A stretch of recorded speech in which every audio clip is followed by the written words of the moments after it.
Hi. So in this video, we're going to be vibe coding a GORM API, a Go-based REST API that will use GORM to interact with the database. The cool thing about GORM is that, especially with relational databases, is that it'll allow you to for example, if you have one table with user information and you have another table with, let's say, a user's post, it enables you to build a sort of relationship from the user post to the the user's table to the post table, basically allowing you to return a set of posts with a user and features like that. So what we're going to do in this video is we're going to make a simple API that'll track a user's posts. And basically what will happen is that when we pull a user, we'll also pull the data on the post table and display it alongside the API request. So that way when we're actually building our application, we do one request to get the user information and the posts associated with that user, instead of doing one request to get the users and another request to get the list of posts. Right? It's sort of like we're actually entering GraphQL territory in that sense. But so we'll start with we'll go to Gemini and we'll ask it to build a web application that connects to PostgreSQL using GORM. All right, so Go REST API server that manages users and each user's uh, each user's set of posts. Um, so we'll do something like this uh, where we'll say allow the API to add users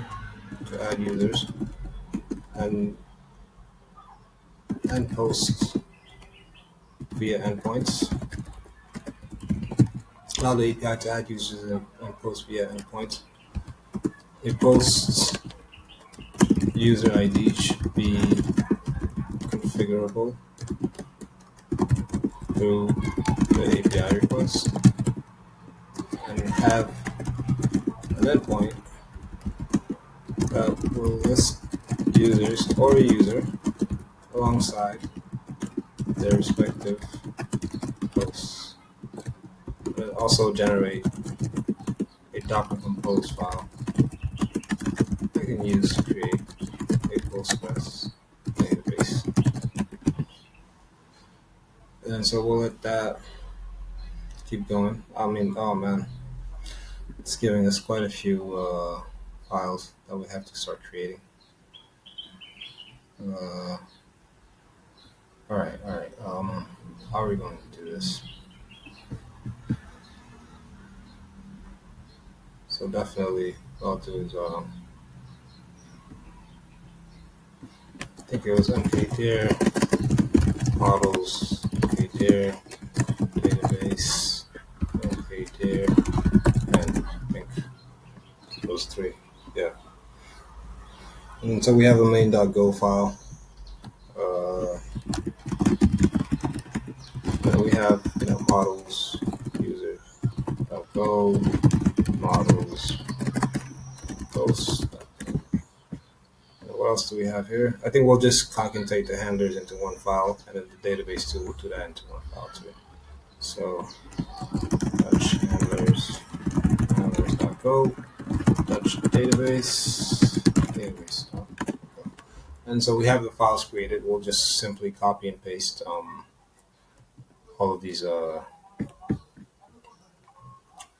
of these types over to get the project started. So all right, users. Then already we're getting some errors. It's not looking good. I mean, the code looks fine. So yeah. And then one thing you should notice about this is that within our post type, within our GORM field attribute, we're setting the foreign key to user ID, right? And user ID is a field in the actual post, and then this is what GORM will use in the background to fetch the posts that relate to a certain user, right? So as you can see, it's like that. And then definitely what I should have is a go mod init GORM API, and then just make sure that we download GORM. The library is required for it to work. Next, we'll copy over our database code, and Gemini generated a real simple um, connection function. Basically, what's happening here is that we have a hard-coded connection string with credentials that match. And oh, let me fix this real quick. So I think I should have switched our Go mod name into this. That way, it works with the generated code, right? All right, so we can see the errors are all going away now. And then we may need to run go mod tidy again, just to make sure everything is clean. What problem do we have now? Oh, my bad. All right, perfect. All right, so go mod tidy is good. All right, GORM driver, missing package, so we're downloading that. And then so here we have a hard-coded connection string, the host being localhost, password, admin, all that nature. And this should basically match the data in our Docker Compose file. So just while we finish writing the code, I'll run this in the background so I can download, the Postgres image and make sure that's ready by the time that. Then we'll run this command, sudo docker compose up. And this should give us a little database to work with locally. And so while this thing is pulling, let's continue adding the code. So the database constructs a connection and simply returns that. It also auto creates the two tables that we'll be working with for this post, right? So next thing is I need to add my handler code. See what Gemini generated for us. So we have one section for user handlers. Odd enough, but we'll concatenate all of it into one file. Just one function for add post. Why not? Mm-hmm. And the generated code is using the standard library to basically perform these functions and all that. Zoom out.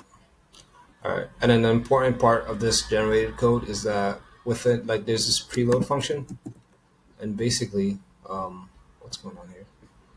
Oh, change this database, and then we'll give it an alias db, least amount of changes, and then we're missing one more package, so we'll run go mod tidy.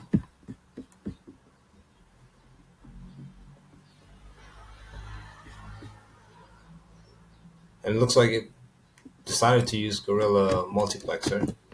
I don't see anything wrong with that, because it lets me specify the methods to be used, all that. Pretty cool. And we'll change the port to 7070 because I have my video recording software running at port 8080. So that's our API basically.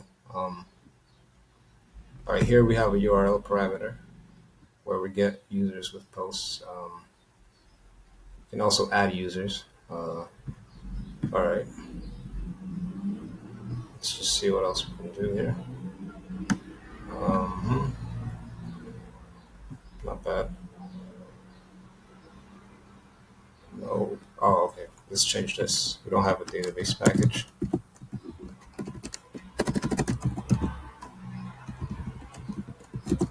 All right, and just like that, we've built the first part of our API with using AI.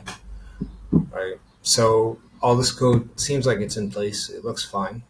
We should actually test it now and make sure that when we're posting to these endpoints, we're getting the desired data. So we'll do this. We'll let me see if. Oh man, looks like there's a program already using the port. So we'll change it. We'll just save time. We'll change this to port 5435, and then on our connection string, we'll change that. Oh wait, does it even ask us for a port? Maybe let's try to see if we hard code this 54335 if it'll actually work. Right. So everything's in place. Let's actually run it. All right. So successfully connected at the custom port, and we're listening at port 7070. So since we use Gemini to generate this code, it'll be easy for us to ask Gemini for a different set of curl requests that we can do to interface with the API. So what I'll ask it to do is generate a curl request. And also tell it that considering the port to be 7070, that adds a user a post for the new. I mean, we'll assume that the user ID is 1. A post for user ID 1, and request to list users. All right, so that's our first request, to add a user. The next request is to add a post for that user. We'll assume that the ID will be 1 because Postgres in this case is using a serial, I think, auto-incrementing integer ID column. So when we add our first user, the ID will be 1, and then we'll have one request to get the users and their post. So we'll do the first request to add a user into the system. We'll do it from this terminal. Let's go here. So we've created our user, and you can see that as expected, their ID is 1. Right. Next up, we'll add the post for the user. We should also let's try listing it first to see what it returns. So we'll do curl, and if I mix it with JQ, I should be able to have cleaner input. All right, so we can see the user. We don't see any posts with the user. All right, so now we'll do a request to add a post.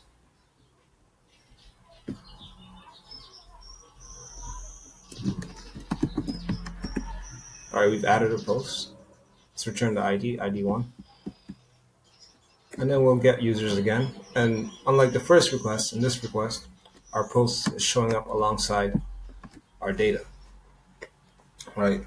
So from, let's say you were using something like MongoDB, this data would probably be nested. But in Postgres, it becomes very different. So let's try to use PostgreSQL to access the database and look at the data from within the database, right? So I'll ask Gemini to generate a PostgreSQL command that connects to the database. I think with the given context, it should be able to understand what's going on. All right, so yeah, we got that. But the password wasn't passed. So what was the password that was given to us? secret. Pretty creative password. All right, so we'll do, and then we'll also change the port. I believe it's -P to change the port, and then the password is secret. All right, so now we're in the database. So I believe if I do DT, I should get the list of all tables in my database, right? And then so now let's say I want to select some posts, right? So select everything from posts, right? So I can see the post that I just made, and it's on a separate table, right? I can also get information about this post table, right?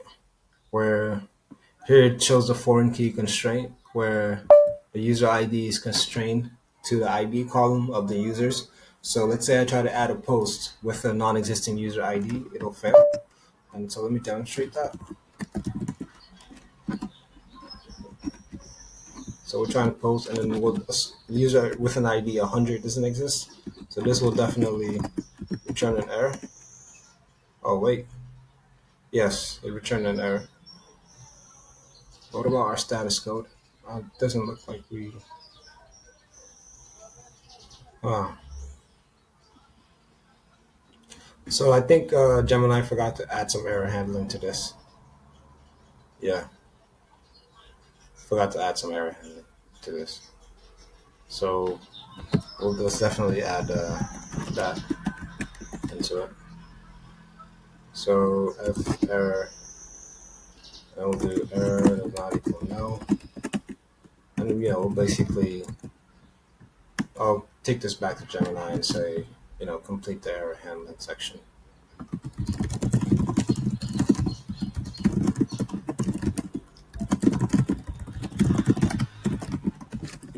Usually, the best vibe coded projects happen when you know exactly what you want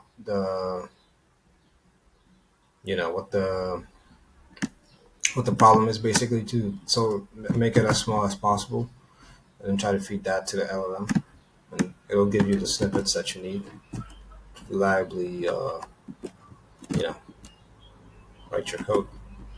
So this PQ thing isn't showing up. Um, let's see which package PQ is coming from. And hmm,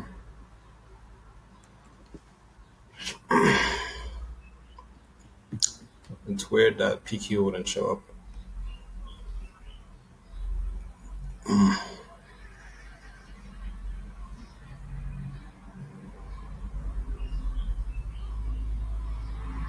All right. I'm not gonna go with this code. I think we'll just instead of like checking for a specific error, we'll write the error back. I think this one's much better. Well, wow, this doesn't work. Nah, this doesn't work even. Thank you, autopilot, co-pilot, but that's not it. No dice. All right. And then we'll also have same error handling for add post. So db create posts, and then yeah. All right.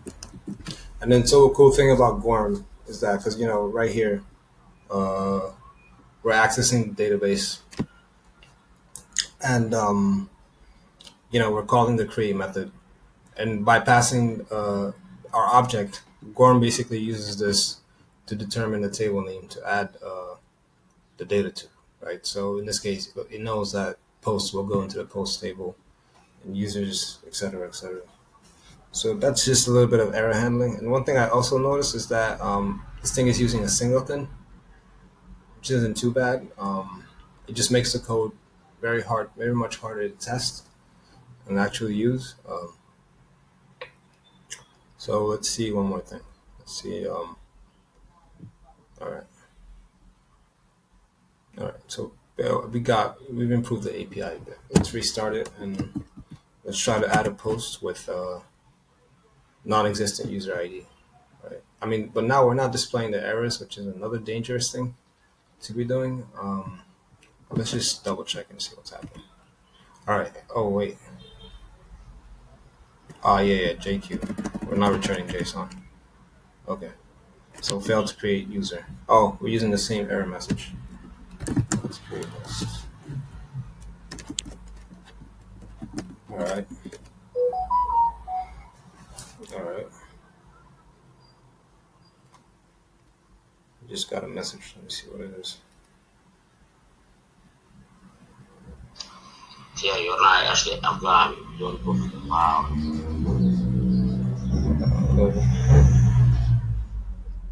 All right.